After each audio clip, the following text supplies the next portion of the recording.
Kelompok Hizbullah Lebanon berhasil menghancurkan kamera pengintai di beberapa pos militer Israel di sepanjang perbatasan. Aksi itu dilakukan sejak Senin 16 Oktober 2023. Ketegangan pun meningkat lantaran Israel makin terpuruk dengan serangan-serangan kelompok pro-Hamas. Militer Hizbullah membagikan video aksi penembak jitunya menembaki dan menghancurkan kamera pengintai yang ditempatkan di 5 titik sepanjang Lebanon Israel, termasuk diantaranya yang ada di luar kota Metula, Israel.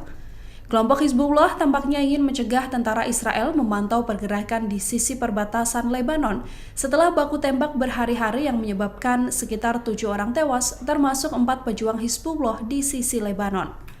Dalam serangannya, pejuang Hizbullah juga berhasil menembakkan rudal anti-tank ke posisi tentara Israel.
Download Tribun X sekarang, menghadirkan lokal menjadi Indonesia.